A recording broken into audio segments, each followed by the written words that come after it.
Okay, तो हमारी exercise 2.5 को कंटिन्यू करते हैं। क्वेश्चन नंबर 12, वेरीफाई करना है कि X cube plus Y cube plus Z cube minus 3xy is equal to 1/2 X plus Y plus Z in the bracket X minus Y whole square plus Y minus Z whole square plus X minus Z whole square. अब verify करना है, इसका मतलब मेरा left hand side and मेरा right hand side दोनों की value equal होनी चाहिए। बट लेफ्ट हैंड साइड तो पहले से एकदम सिंप्लीफाइड फॉर्म में है, सो मैं राइट हैंड साइड को सिंप्लीफाई करूंगा।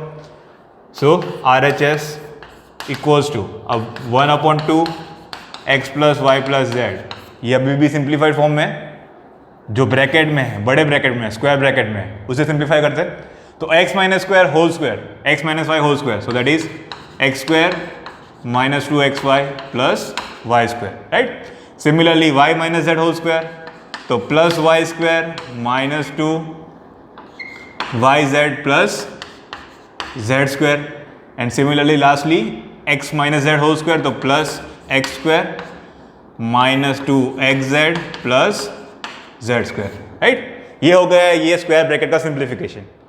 अब एक्स स्क्वायर के दो टर्म है, वाई स्क्वायर के दो टर्म है, जेड स्क्वायर, तो उसे प्लस माइनस करते हैं। So 1/2 X plus Y plus Z, X square के दो टर्म है तो 2x स्क्वायर, वाई स्क्वायर के भी दो टर्म है तो 2y square 2z square minus 2xy minus 2yz minus 2xz। ये हो गया स्क्वायर ब्रैकेट का सिंप्लीफिकेशन। अब हर एक टर्म के साथ 2 कॉमन है, तो हम 2 बाहर निकाल लेंगे, तो ये हो जाएगा 1/2 X plus Y plus Z. हमने 2 को बाहर निकाला तो ये 2 कॉमन बचेगा क्या, X square plus Y square plus Z square minus 2xy minus 2yz minus 2xz। Okay, sorry ये 2 तो गया, राइट। अब ये 2 मल्टीप्लाइड हो रहा है तो cancel, and that is equal to X plus Y plus Z in the bracket X square plus Y square plus Z square minus X Y minus Y Z minus X Z. अब अगर इसके आगे और simplify करना है तो इन दोनों को मल्टीप्लाई कर देंगे, बट अगर हमें पता हो तो ये equal to X cube plus Y cube plus Z cube minus 3xy है। क्यों? This will be equal to LHS by the 8th identity. ये हमने पढ़ा हुआ है आइडेंटिटी में, राइट। तो यूजिंग द 8th आइडेंटिटी, ये मैंने राइट हैंड साइड को जो सिंप्लीफाई किया है that will be equal to my left hand side by the 8th identity. अगर आपको और भी सिंप्लीफाई करना है तो इन दोनों टर्म को मल्टीप्लाई कर देंगे, x को सबके साथ प्लस y को सबके साथ प्लस z को सबके साथ, and then you will get the same answer, right. But हम डायरेक्टली कह सकते हैं कि बाय यूजिंग द आइडेंटिटी ये दोनों इक्वल है। Fine, moving on, question number 13, if x plus Y plus Z equals to 0 show that x cube plus Y cube plus Z cube equals to 3xyz। Okay, अब देखो यहाँ पे x cube plus Y cube plus Z cube and एक 3xyz का term है, तो देख के इतना आइडिया आ जाना चाहिए कि हमें 8th आइडेंटिटी यूज करनी है। Okay, so using the 8th identity, right?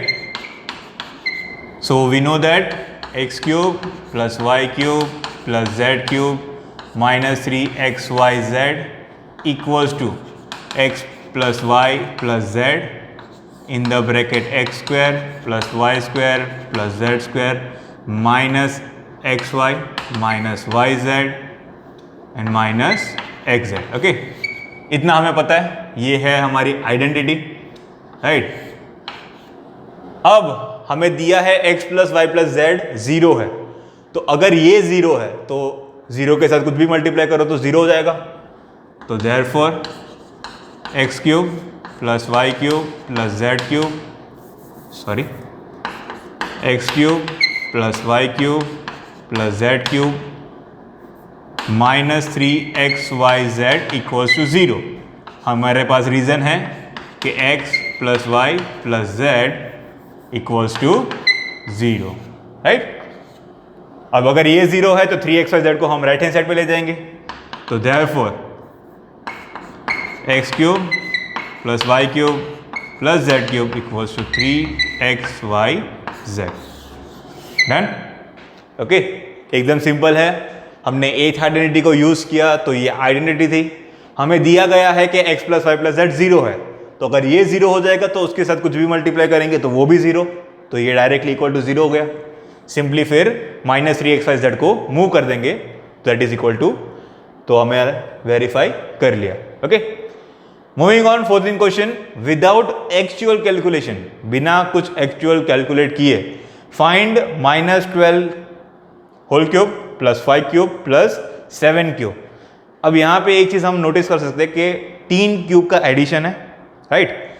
Second चीज ये देख सकते हैं कि अगर मैं इसे X cube plus Y cube plus Z cube के साथ अगर कंपेयर करूं, so I can say that x equals to -12, y equals to 5 and z equals to 7 and x plus Y plus Z equals to 0।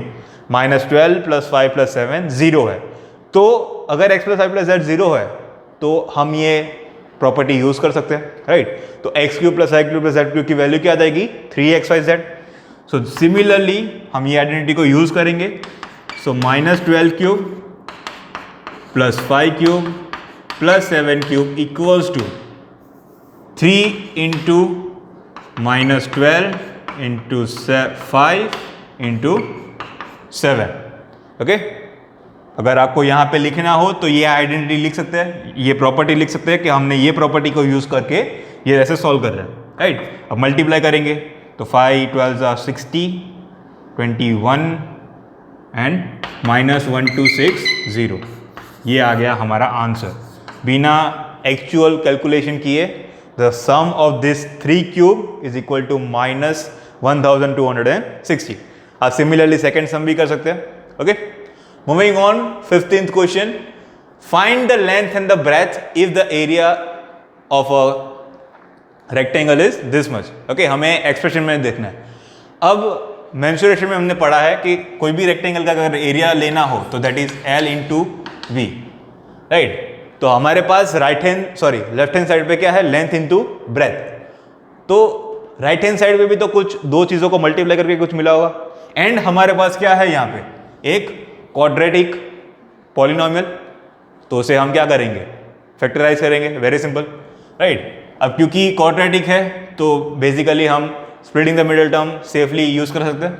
अब यहाँ पे 25 into 12 करना है, right, but हम देख सकते हैं कि 25 प्लस 12 35 मिल गया, तो directly splitting the middle term use करेंगे।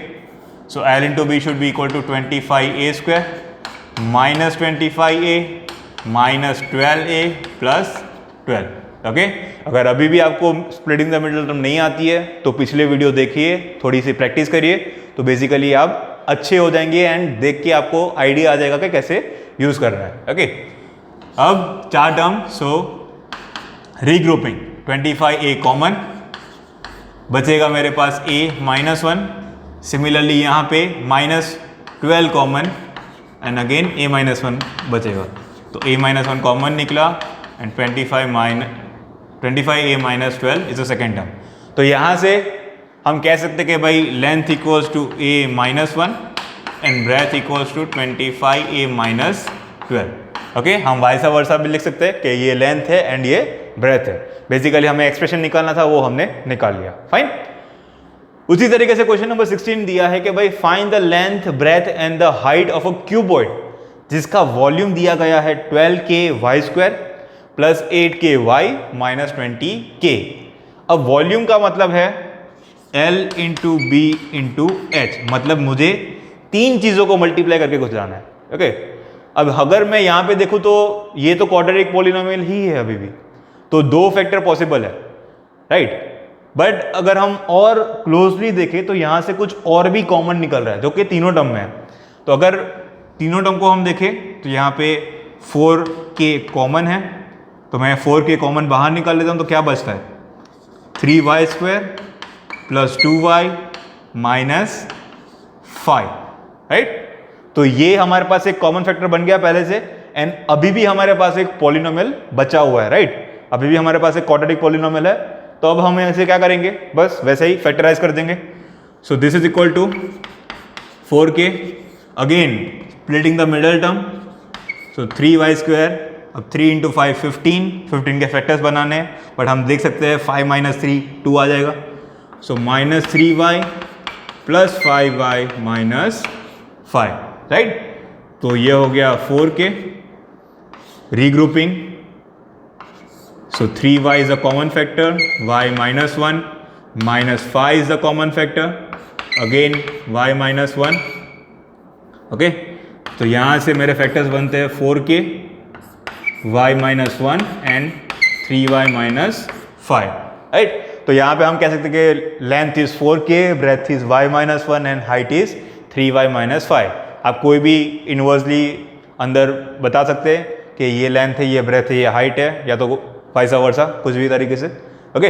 इसी तरीके से पहला सम भी कर लेना, ओके, सेम ही है। सो this is the end of your exercise 2.5 and the end of your chapter, right. अगर कुछ भी ना समझ में आया हो तो वापस एक बार वीडियो देखिए, ओके, एंड सीखते रहिए।